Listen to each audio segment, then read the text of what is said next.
ನೀನ್ ಏನಕ್ಕೆ ಬಂದಿದ್ಯಾ ಚಿನ್ನ ಇಲ್ಲಿ ಅಂತ ಕೇಳಿದ್ರು ಫಸ್ಟ್. ಹ್ಮ್ ಅಲ್ಲ ಅದು ಇದು ಇದೆ, ಪ್ರಮೋಷನ್ ಇದೆ, ಒಂದು ಹ್ಮ್ ವಿಡಿಯೋ ಮಾಡ್ಕೊಡ್ಬೇಕು, ನೋಡಿ ನಮ್ದು ಟ್ರೈಲರ್ ಮುಚ್ಕೊಂಡು ಅದನ್ನ ಮಾಡ್ಕೊಂಡು ಹೋಯ್ತಾ ಇರು.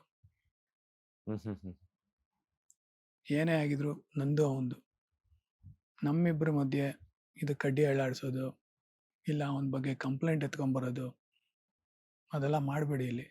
ಹ್ಮ್ ನಿಂದೇನಕ್ಕೆ ಬಂದಿದ್ಯಾ ಮುಗಿಸ್ಕೊಂಡು ಹೋಗು, ನಂದು ಅವನದೇನಿದೆ ನಂದು. ಸೊ ಈ ಥರನೇ ಮಾಡಿದ್ದಾರೆ ಹೊರತು ಹ್ಮ್ ಎಲ್ಲೂ ಯಾವತ್ತು ಬಿಟ್ಕೊಟ್ಟಿಲ್ಲ. ಅವ್ರಿಗೂ ಆ ಅಣ್ಣನ ಕ್ಯಾರೆಕ್ಟರ್ ಅಲ್ಲ ಅದು. ಹ್ಮ್ ಮುಂಚೆ ಒಂದು ಫ್ರೆಂಡ್ಶಿಪ್, ಅದು ಬಾಂಡಿಂಗ್ ಏನಿತ್ತು ಅದು ಮೇಂಟೈನ್ ಮಾಡ್ಕೊಂಡ್ ಬಂದಿದ್ರು, ಇವತ್ವರೆಗೂ ಅದಿದೆ. ಬಟ್ ಸದ್ಯಕ್ಕೆ ಮಾತಾಡ್ತಿಲ್ಲ. ಅದು ಸಿಚುವೇಶನ್ ಅಣ್ಣಂಗೆ ಗೊತ್ತು, ಅವ್ರಿಗೆ ಗೊತ್ತು ಏನಕ್ಕೆ ಅಂತ. ಹ್ಮ್ ಅದು ನಮ್ಗೆ ಬೇಕಾಗೂ ಇಲ್ಲ. ಸೊ ಇಲ್ಲಿ ಮಧ್ಯದಲ್ಲಿ ಸ್ವಲ್ಪ ಜನ ಹಿಂಗೆಲ್ಲ ಉಪ್ಪು ಹುಳಿ ಖಾರ ಎಲ್ಲ ಇಂಡೋದೆಲ್ಲ ಮಾಡಿದ್ದಾರೆ. ಸೊ ಅಣ್ಣ ಡೈರೆಕ್ಟಾಗಿ ಹಂಗೆ ಹೇಳ್ಬಿಡ್ತಾರೆ, ನಿಮ್ಮ ಕೆಲಸ ಏನಿದೆ ನೋಡ್ಕೊಂಡು ಹೋಗಿ, ಇದನ್ನೆಲ್ಲ ಮಧ್ಯ ತರಬೇಡಿ ಅಂತ.